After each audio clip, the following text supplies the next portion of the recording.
অস্ট্রেলিয়াতে indoor playground শুনতে যতটা আমেজিং লাগছে, ভিতরে কি সত্যি এমন? ভিতরে ঢুকতে আমাদের কত টাকা লেগেছে, এমন কি কি রুলস আমাদের ফলো করতে হয়েছে, সবকিছুই বলছি।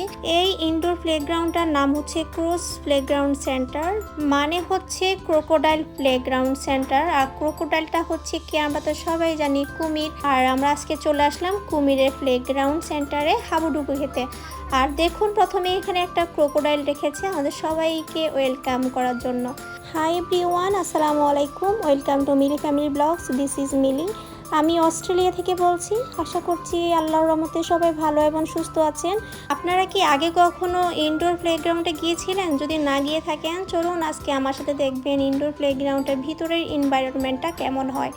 এখানে একটা জিনিস আমার কাছে অনেক বেশি ভালো লেগেছে, সেটা হচ্ছে প্যারেন্টসদের ঢুকতে এখানে কোনো টাকা লাগবে না। ভিতরের এনভায়রনমেন্টটা অনেক সুন্দর, ক্লিন আর কালারফুল। এখানে বাচ্চাদের অনেকগুলো প্লে এরিয়া আছে, স্লাইড, জাম্পিং, ডিফারেন্ট অ্যাক্টিভিটিস। সত্যি বলতে কিডসদের জন্য পারফেক্ট একটা জায়গা। আজকে এখানে ভিতরে ঢোকার পরে আমার ফিলিংসটা আসলে আপনাদেরকে বলে বোঝাতে পারবো না। আমার কাছে খুবই ভালো লাগছে এত সব জিনিস দেখে, এত রঙিন রঙিন জিনিসগুলো দেখে, বাচ্চাদের দৌড়াদৌড়ি। এখানে শুধু আমার বেবি না, আরও অনেক বেবিরা আছে। কিছু গার্ডিয়ানরা আমার মতো ছেলে মেয়েদেরকে দেখাশোনা করার জন্য উপরে উঠে গেছে, আর তারই সাথে সাথে আমিও উঠেছিলাম। আর এখানে আপনার সক্স পরেই উঠা লাগে, কোনো পরার ক্যাটস বা যেটাই পরে আসেন ওগুলো পরে উঠা যাবে না। তো আমরা সবাই সক্স পরে উঠেছি, আমি খালি পায়ে উঠেছিলাম। এটার ভিতরে ছাইলে ঢুকে বসে থাকা। কোথায় গেছিলাম? এখানে আমি তো খুঁজে পাই না, আমি তো উপর টুপর সব খুঁজে আসছিলাম। এখন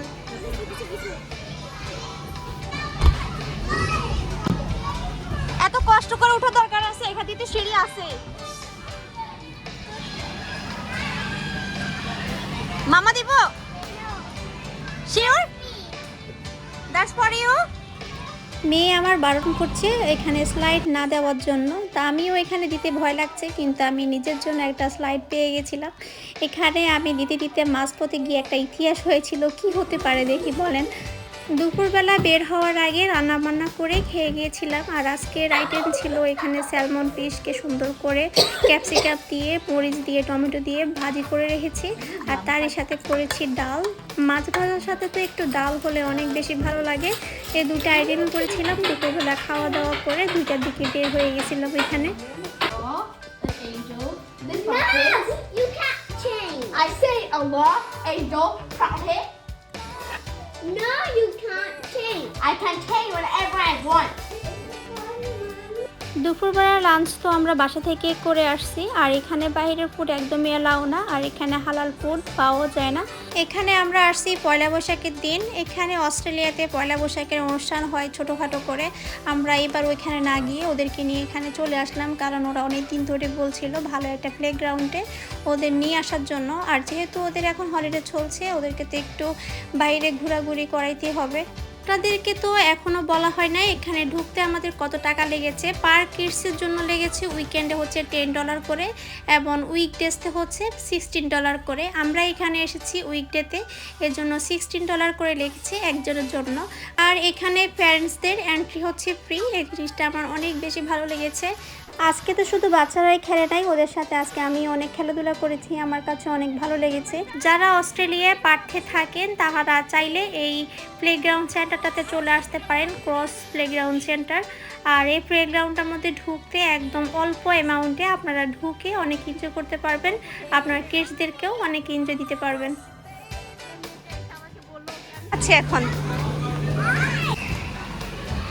না থাক, ওকে উঠাই দাও, ওকে উঠাই। মেয়ে আমার নিচে গিয়ে বল কালেকশন করে নিয়ে আসছে। ও এখানে বল দিয়ে বলগুলো নিচে মারবে। আর এটা দেখুন একটা গুল্লির মতো, বড় গুল্লিগুলো, এটার মধ্যে বল দিলে বলগুলো নিচে পড়ে যায়। আমারও একটা দিতে মন চাচ্ছিল, এই জন্য ওদের কাছ থেকে খেয়ে আমিও একটা মারলাম, কিন্তু এটার কোনো ফিলিংসই নেই। যা শুধু আপনি বাটনটা টিপ দিবেন, কিন্তু আপনার ফিল করবেন না যে আপনার বলটা বের হয়েছে, যা শুধু একটা শব্দ হয়। আর মাঝখানে দুই পাশে 2টা পার্ক, যে এই 2টার মাঝখানে হচ্ছে টাম্পলিংটা। ওরা এখানে অনেক লাফালাফি করেছে। লাস্ট পপিটা যখন চলে যাওয়ার সময় হয়েছিল, তখন আমি ওদের সাথে এখানে উঠে নিজেও একটু জাম্প করেছিলাম। আমার হাজব্যান্ড আবার ভিডিও করেছিল।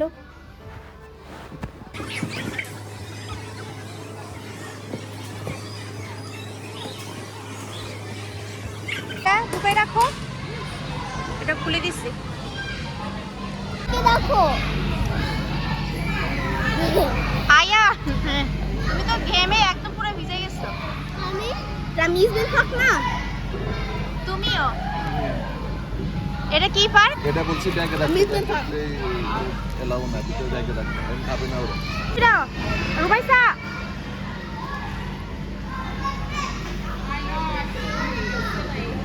হাসি দাও।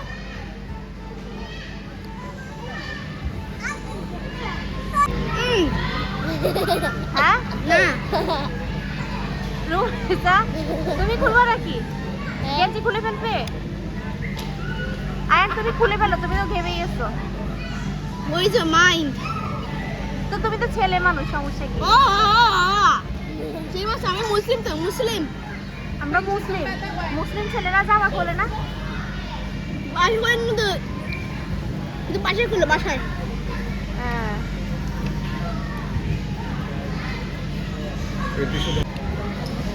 খাও না কেন? ছেলে এই প্লেগ্রাউন্ডটার মধ্যে যেতে চাচ্ছিল, তো ওকে ডেকে এনে এখানে কয়েকটা ফটো তুলতে চাচ্ছিলাম। ও ফটো তুলতে একদমই পছন্দ করে না বা ভিডিও করতেও পছন্দ করে না। তো একে অনেক কষ্টে এখানে বলছিলাম যে দাঁড়াও, দাঁড়িয়ে কয়েকটা ফটো তুলো, একবারে এক এক স্টাইল ধরো। তো সে এমন করছে আর আমি ফটো তুলছিলাম। ছেলেকে বলছিলাম তুমি এই সাইকেলগুলো কেন চালাচ্ছ, এগুলো তো তোমার জন্য না, দেখো না তোমার পিঠ হচ্ছে না। তারপরে সে চালাবে। আর মাশাআল্লাহ দেখুন আমার মেয়ে ঘুরে ঘুরে চালাচ্ছে, ওর জন্য ঠিকঠাক আছে, তো চালাচ্ছে ঘুরে ঘুরে। দেখতে দেখতে আমাদের বেবিরা অনেক বড় হয়ে যাচ্ছে। কদিন আগে যেন আমার আয়ান রুমাইসা অনেক ছোট ছিল, মাশাআল্লাহ এখন ওরা অনেকটাই বড় হয়ে গেছে, অনেক কিছু ওরা এখন বুঝছে। আর এই সবগুলো আমরা চাইলেও পরবর্তীতে আর ফিরেও পাবো না। বাচ্চাদের জন্য প্লে করা খুবই ইম্পর্টেন্ট, এটা আমরা কম বেশি অনেকেই জানি, কিন্তু কিছু কিছু মা বাবা আছে ওরা ছেলে মেয়েদেরকে টাইম দিতে চায় না বা খেলতে দিতে চায় না, সারাক্ষণই বলে পড়াশোনা করতে। আর এটা একদমই ঠিক করে না। যদি খেলতে দেন না তাহলে তাদের শরীর হেলদি থাকে এবং তারা অ্যাক্টিভও থাকে। খেলতে খেলতে তারা অনেক কিছু শেখে, যেমন শেয়ারিং, টিম ওয়ার্কিং, কমিউনিকেশান। এতে তাদের মাইন্ড ফ্রেশ থাকে, তারা হ্যাপি থাকে। তাই ইনডোর প্লেগ্রাউন্ড বলেন, আউটডোর প্লেগ্রাউন্ড বলেন বা খোলা মাঠের খেলাই বলেন, সব কিছুই বেবিদের জন্য অনেক বেশি ইম্পর্টেন্ট। আর আপনারা অনেক বেশি চেষ্টা করবেন ছেলে মেয়েদেরকে সময় দেওয়ার জন্য, তাদের সাথে কোয়ালিটি টাইম স্পেন্ড করার জন্য। ছেলে মেয়েদের সাথে শুধু মা বাবার মতো আচরণ করলেই হবে না, তাদের সাথে ফ্রেন্ডশিপটাও আমাদের গড়ে তুলতে হবে। এতে তারা অনেক কিছুই আমাদের সাথে শেয়ার করবে, আমাদের বন্ডিংটাও অনেক স্ট্রং হবে। এখানে যে মেশিনটা দেখতে পাচ্ছেন এটার ভিতরে অনেকগুলো টয় রাখা আছে বা পুতুল রাখা আছে, আর উপরে একটা মেশিন আছে ওটা দিয়ে পুতুলগুলো ধরে। কিন্তু এটা টাকা বাদে একদমই চলে না, এখানে টাকা ঢুকাইতে হবে, কয়েন ঢুকাইলে মেশিনটা তখন কাজ করা শুরু করে দিবে। কিন্তু বেশিরভাগই আপনি জিনিস পাবেন না, আনসাকসেসফুল হয়ে থাকবেন। আমি যখন প্রথম এখানে আসছিলাম তখন নিজের ইন্টারেস্ট থেকে অনেকবার খেলেছিলাম, কিন্তু কিছুই পাইনি। ছোট ছোট গাড়ি এগুলো যেগুলো দেখতে পাচ্ছেন এগুলোর মধ্যেও টাকা দিলে চলে, টাকা না দিলে এগুলো চলবে না, যা শুধু এখানে বসে একটু এনজয় করা যাবে, এছাড়া কিছুই না। এগুলোর মধ্যে ঢুকতে গেলেও টাকা লাগবে। এই জায়গাটা ছেড়ে আজকে চলে যেতে খারাপই লাগছে, নিজেও অনেক এনজয় করেছিলাম আমার ছেলে মেয়েদের সাথে, আর ওরাও অনেক আনন্দ করছিল। আর 5টার পরে তো এখানে থাকা যাবে না, এই জন্য এখন চলে যেতে হবে। অলমোস্ট অনেকেই চলে গেছিলো, 1-2 জন আছে আমরা সহ, তা আমরাও এখন চলে যাওয়ার পথে আছি। এটাতে কি আমাদের জিনিসপত্র, চলো।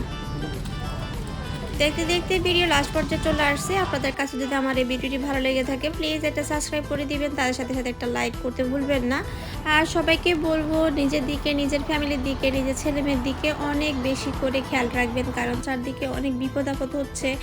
আমাদের সবারই একটু সচেতন থাকা উচিত। আর সবার জন্য রয়েছে মন থেকে অনেক অনেক ভালোবাসা, আপনারা আমাদেরকে ভালোবাসা দিয়ে যাবেন। আবারও আপনাদের সাথে দেখা হবে নতুন কোনো দিনে, নতুন কোনো আয়োজনে। আল্লাহ হাফেজ। Every night